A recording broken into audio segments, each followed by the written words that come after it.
السلام علیکم ورحمۃ اللہ وبرکاتہ۔ دوستو، رمضان المبارک کا مہینہ ختم ہو چکا، آج یکم شوال ہے اور آپ سب کو عید الفطر کی دل کی گہرائیوں سے مبارکباد پیش کرتا ہوں۔ رمضان المبارک کا مہینہ اختتام کو پہنچا، اس کے اندر جو عبادات تھی یا ذکر و اذکار یا نوافل جو ہم نے پڑھے، قیام اللیل جو ہم نے کیا، تراویح کی نماز ادا کی،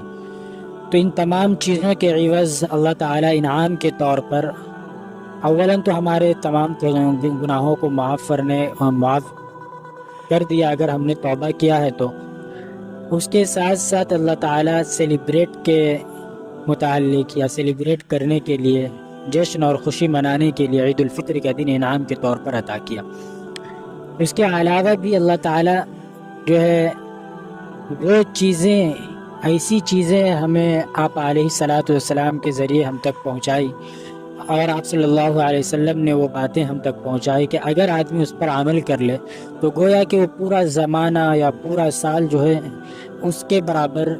پورے سال جو ہے وہ ثواب کماتا رہے گا اور نیکی اسے ملتی رہے گی۔ تو چونکہ عید الفطر کا اختتام ہوا، روزوں کا بھی اختتام ہوا، لیکن اس کے علاوہ بھی یہ جو شوال کا مہینہ شروع ہوا ہے،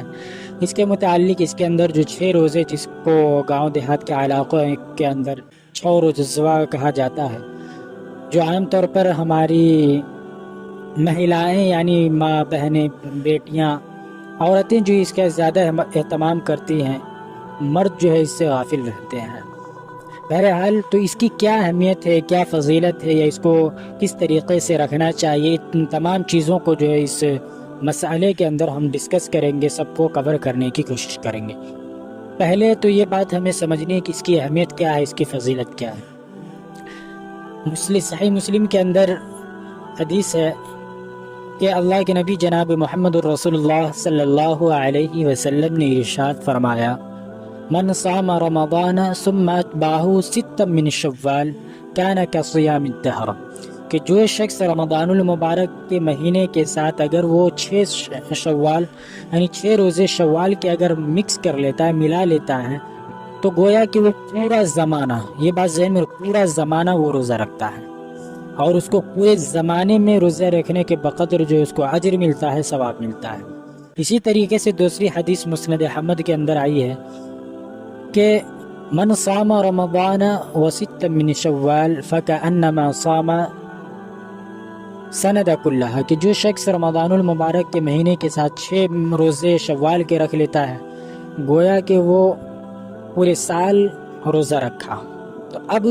2 حدیث، ایک کے اندر سال کے متعلق بات کہی گئی، دوسرے کے اندر زمانہ یعنی پوری زندگی کہہ لیجئے، پورے زمانے کے متعلق، تو دونوں کا مفہوم کہیں نہ کہیں ایک ہی ہے۔ اب اس کو ہم سمجھنے کی کوشش کرتے ہیں۔ قرآن کریم میں اللہ تعالیٰ ارشاد فرماتا ہے، من جاء بالحسنۃ فلہ 10 امثالھا، کہ جو شخص ایک نیکی کرتا ہے، ایک نیکی لے کر آئے گا، فلہ 10 امثالھا، اس کو جو اسی کے مثل 10 اور اجر ملیں گے، 10 اور ثواب ملے گا، یعنی ثواب اس کو ملے گا، نیکی جو ہے اس کے لیے لکھی جائیں گی۔ تو جب بندہ ایک نیک کام کرتا ہے تو اللہ تعالیٰ ایک نیکی پر 10 نیکی عطا کرتا ہے۔ تو اسی طریقے سے اگر ہم 30 روزے رمضان المبارک کے رکھتے ہیں تو ایک دن کے روزہ کا رکھنے کا ثواب 10 روزے کے برابر ہوا اس آیت کے متعلق، تو گویا کہ 30 دن کا 300 روزہ ہوا، اور 300 جو ہے اردو کے اعتبار سے، قمری مہینے کے اعتبار سے، اسلامی کے اعتبار سے جو 10 مہینے کے برابر ہوتا ہے 300 دن۔ تو 30 دن اگر کوئی آدمی رکھتا ہے روزہ تو گویا کہ 300 دن کا ثواب ملا، تو 300 دن جو ہے برابر ہوتا ہے 10 مہینے کے۔ اس کے علاوہ جو یہ جو 6 روزے ہیں شوال کے، یہ الگ بینیفٹ ہے کہ اگر ایک روزے رکھتا ہے تو 10 اور 6 روزہ رکھا تو 60، گویا کہ 2 مہینہ، تو 10 مہینہ ادھر اور 2 مہینہ ادھر، گویا کہ وہ 1 سال روزہ رکھا۔ تو اب اگر کوئی شخص ہمیشہ اس کا یہ معمول ہے کہ وہ ہمیشہ شوال کے ساتھ ملا کر رکھتا ہے، تو گویا کہ وہ پورا زمانہ رکھا، اور اگر کبھی ایسا کرتا ہے تو گویا کہ وہ جو پورا سال ہے، وہ پورے سال کا روزہ رکھا، اس کے مطابق جو اس کو اجر ملے گا۔ تو یہ مطلب ہے۔ اس کے بعد اس کے روزے رکھنے کا طریقہ کیا ہے؟ روزہ رکھنے کا طریقہ یہ ہے کہ عید الفطر کے دن روزہ نہیں رکھیں گے، اس کے علاوہ 2 شوال سے لے کر 29 ہو یا 30 ہو، اس میں کبھی بھی ہم روزہ رکھ سکتے ہیں، 6 روزے ہم مکمل کریں گے۔ لیکن ہمارے معاشرے کے اندر، سوسائٹی کے اندر یا گاؤں دیہات کے علاقوں کے اندر لوگ یہ سمجھتے ہیں جہالت کی بنیاد پر کہ لگاتار 6 روزے رکھنا ہے، یعنی 2 3 4 5 6 7 ایسے کر کے لگاتار 6 روزے پرانا ہے۔ یہ بالکل غلط ہے، ایسی کوئی بات نہیں، بلکہ آپ شوال کے مہینے میں 29 دن کے اندر 6 روزے آپ کبھی بھی پورا کر لیں۔ ایک روزے رکھے، ایک دن گیپ کر دے، ایک دن چھوڑ دے، پھر دوسرے دن روزہ رکھے، لیکن 6 روزے آپ کو پورا کرنا ہے اگر آپ رکھنا چاہتے ہیں۔ تو یہ طریقہ ہے، ضروری نہیں کہ آپ لگاتار رکھیں۔ تو یہ بات آپ کو سمجھ آ گئی ہوگی۔ اس کے علاوہ ایک اور مسئلہ ہے کہ اگر کوئی شخص رمضان المبارک کے اندر فرض روزے کو چھوڑ دیتا ہے کسی بنیاد پر، کسی وجہ سے، مجبوری کی وجہ سے، جو شرعی عذر ہو، جس کی ممانعت کی گئی ہو کہ ایسے موقع پر نہ رکھا جائے، کوئی شخص سفر پر ہے یا بیمار ہے کہ جو روزہ نہیں رکھ سکتا، تو اب اس شخص کے لیے کیا حکم ہے؟ کیا وہ پہلے 6 روزے شوال کے رکھے یا پہلے رمضان المبارک کے روزے قضا کرے؟ تو اس کے لیے حکم یہ ہے کہ وہ پہلے فرض روزے کو جو ہے قضا کرے، شوال کے رمضان المبارک کے اندر جو روزے اس نے چھوڑے ہیں یا قضا ہوئی ہے اس کو پہلے مکمل کرے، پھر اس کے بعد یہ 6 روزے جو ہے شوال کا وہ رکھے گا۔ یہ نہیں کہ وہ پہلے 6 روزے شوال کا رکھ دیا بعد میں قضا کرے گا، تو ایسا صحیح نہیں ہے، کیونکہ آپ فرض کو چھوڑ کر نوافل کو ترجیح دے رہے ہیں، یہ صحیح نہیں ہے۔ اس لیے پہلے فرض روزے جو ہم نے قضا کیے اس کو مکمل کرے، پھر اس کے بعد 6 روزے شوال کے ہم مکمل کریں، کیونکہ زندگی کی کوئی قیمت نہیں، کب